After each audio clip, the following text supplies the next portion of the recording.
1, 2, 3, 4, 5, 6, 7, 8, go.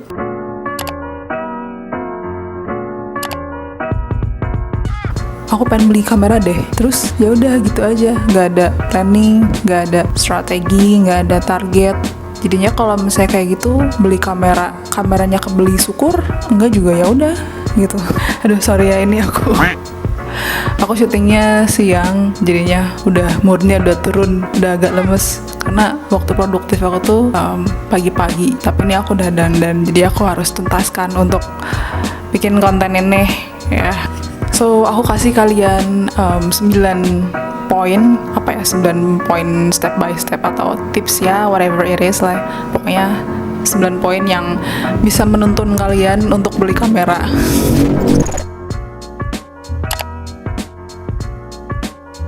Yang pertama, rencanakan anggaran jumlah budget. Ini penting banget karena mau gimana pun kita beli sesuatu itu kan pakai uang ya, bukan pakai daun gitu. Jadi kita harus memperkirakan jumlah budgetnya gitu. Misalnya kalau kamera, taruhlah kalian masih pemula gitu ya, awal-awal itu range-nya itu sekitar kita hitung 5 sampai 7 juta mungkin ya gitu. Sebenarnya yang 3 jutaan juga ada, tapi itu kayaknya second ya. Tapi kita ambil tengah-tengahnya deh. Biasanya sih harganya tuh range-nya tuh 5 jutaan ke atas, 5 juta sampai 7 juta lah gitu. Oke, kita simpulkan bahwa kamu butuh budget sekitar 7 juta. Yang kedua, tahu kebutuhan. Ini benar-benar penting banget karena kebanyakan orang-orang cuman mikirin budgetnya doang, tapi mereka nggak tahu gitu kebutuhan kamera. Kayak contohnya ya, kayak seorang food photographer itu dia kan pasti udah tahu kebutuhannya kayak gimana gitu. Aku butuh lensa yang kayak gimana, butuh spek kamera yang kayak gimana gitu. Dan itu akan sangat berbeda dengan fotografer yang misalnya dia kerjanya di bidang sport gitu, sport photographer ya kan. Itu pasti beda karena ya sport photographer tuh dia mengandalkan shutter speed gitu. Ya shutter speednya harus yang angkanya tinggi-tinggi itu kan. Pasti itu beda gitu. Makanya kita nggak bisa yang kayak aku pengen kamera yang kayak gini, aku pengen yang kamera kayak gitu, terus milih kamera yang speknya tinggi-tinggi. Oke lah speknya tinggi, tapi itu kamu butuh nggak gitu. Kayak aku kan kamera aku juga yang XS10 gitu, Fujifilm yang aku lagi record ini emang udah sesuai kebutuhan aku gitu. Kenapa aku pilih ini, karena kamera ini tuh benar-benar udah sesuai dengan kebutuhan aku gitu. Nah sekarang gimana kalau misalnya aku tuh kan pemula, jadi aku nggak tahu gitu aku fotografer apa. Makanya kalau masih awal-awal, menurut aku jangan terlalu mikirin yang kayak wah ini minimal ISO-nya berapa gitu, terus ini bla bla bla bla gitu. Kalau menurut aku sih yang penting ya yang standar-standar dulu lah gitu kan. Di sana juga kamu sambil belajar gitu. Nanti juga kalau misalnya kamu udah belajarnya lebih lama, nanti kamu punya banyak pengalaman, nanti kamu tahu kamu arahnya kemana nih. Oh aku sih lebih suka ke foto produk ya kayaknya gitu, atau enggak aku seneng motoin binatang nih gitu kan. Nah itu pasti bakal beda kebutuhannya gitu. Kayak misalnya food photography gitu kan, yang lensanya 50 mili atau 35 mili gitu. Itu kan yang kayak gitu kan lensanya pasti beda dengan kebutuhan fotografer landscape yang mereka butuh lensa yang wide gitu kan. Itu pasti bakal beda gitu. Oke, jadi kalian harus tahu kebutuhan masing-masing.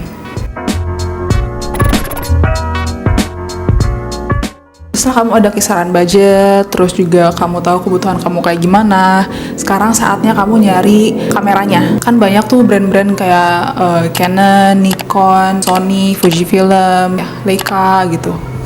Leica mau cukup untuk orang-orang yang kebanyakan duit gitu ya. Setiap brand itu biasanya punya kelebihan masing-masing. Contohnya kayak brand Sony, dia kan lebih mengedepankan videografi kan, makanya videografer kebanyakan pakainya Sony gitu. Karena ya kayak autofocusnya yang cepet segala macem kayak gitu-gitu lah ya. Aku nggak terlalu paham kayak gitu. Nah misalnya kamu udah dapetin 3 kamera yang dari 3 brand yang berbeda gitu, dengan spesifikasi yang sama dan juga harga yang sama gitu kan. Coba kalau misalnya kamu masih bingung, kamu bisa lihat sekeliling kamu. Misalnya teman-teman kamu itu kebanyakan mereka pakai brand apa sih gitu.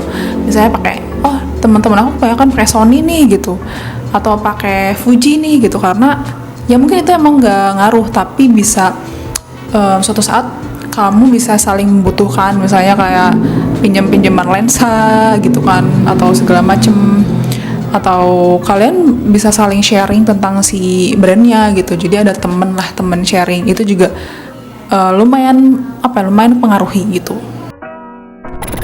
Ini yang keempat nih ya, kalian kan udah nentuin budgetnya berapa, terus kebutuhan kalian gimana, udah nyari brand kameranya, serta kalian udah ada gambaran yang mana nih gitu, kamera udah ada kandidat gitu kan, bikin target kapan kalian belinya. Nah habis itu kalian breakdown gitu kan, misalnya tadi aku bilang budgetnya 7 juta ya kan, oke, aku pengen beli kamera ini tahun depan tuh misalnya. Nah dari tahun depan misalnya Januari ya kan, sekarang bulan apa nih, Mei, Juni, Juli, Agustus, September, Oktober, November, Desember, 7 bulan. Berarti mulai bulan depan aku harus nabung 1 juta per bulan gitu. Ini buat teman-teman yang udah punya penghasilan, kalian bisa perkirakan nih gitu. Nah buat teman-teman yang kayak pelajar gitu, kalian pasti akan sangat mengandalkan yang namanya uang jajan gitu kan, karena kalian belum punya pendapatan sendiri gitu. Menurut aku kalian juga harus realistis gitu ya. Kalau tadi misalnya yang udah punya pendapatan sendiri sebulan 1 juta bisa nabung ya, kalian harus lebih realistis gitu, dan bisa lebih sabar, karena ya kecuali kalau misalnya kalian dikasih tabungannya misalnya 3 juta per bulan gitu sama orang tua ya kan, jadi 2 juta buat jajan, 1 juta buat kamera gitu, oke lah kalau kayak gitu. Tapi buat teman-teman yang emang dikasih jajannya tuh pas-pasan gitu ya, kalian harus ekstra sabar gitu kan, lebih sabar gitu. Misalnya yang tadi karyawan, yang tadi teman-teman udah punya gaji tuh 7 bulan bisa dapet kamera, nah kalian misalnya 2 kali lipat lah, jadi 1 tahun lebih gitu. Jadi kalian nyisihinnya misalnya sebulan sekitar berapa ratus ribu ya, 500 ribuan lah, misal kasarnya gitu, lebih realistis. Pisahkan uang tabungan kamera dan dana lain. Karena kebanyakan orang juga mereka punya tabungannya cuma 1 doang gitu ya, 1 nama rekening gitu, jadi semua kebutuhan tuh ditaruh di sana kayak nyampur gitu. Itu sih pasti bakal kacau sih. Berhemat, oke? Atau enggak, kalau misalnya kamu nggak mau berhemat, kamu cari sumber pendapatan yang lain. Misalnya kamu tipe orang yang suka ngopi nih, seminggu tuh bisa sampai 3 kali. Sekali ngopi berapa sih? Mungkin 20 ribu lah ya, minimal 20 ribu dikali 3, 60 ribu. Itu lumayan nih kan, 60 ribu. Ya bener, 60 ribu gitu. 60 kali 4, 240 ribu. Itu kan lumayan kan. Nah makanya mendingan ngopinya tuh dikurangin gitu, atau nggak sama sekali deh sampai kamu dapat beli kameranya gitu. Atau kalau misalnya kamu tipe orang yang aku mah udah nggak bisa harus beli kopi terus gitu, aku baru bisa produktif kalau aku minum kopi, misalkan ada orang yang kayak gitu ya, jadi aku tetap harus ngopi gitu. Tapi kamu cari sumber pendapatan lain, misalnya kamu bisa jualan pulsa, atau kamu jadi reseller atau apa gitu kan. Ini buat orang-orang yang emang nggak mau hemat gitu ya, cari sumber pendapatan yang lain. Nomor 7, disiplin dan komitmen.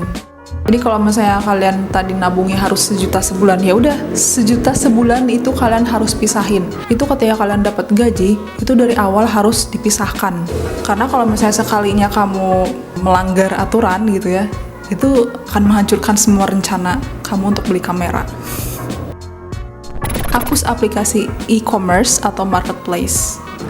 Sebenarnya tips yang agak aneh, tapi menurut aku ngaruh sih ya, apalagi perempuan tuh ketika kita buka aplikasi e-commerce, padahal kita nggak ada niatan buat beli apa-apa gitu, tapi langsung tiba-tiba muncul pop up gitu, super big sale.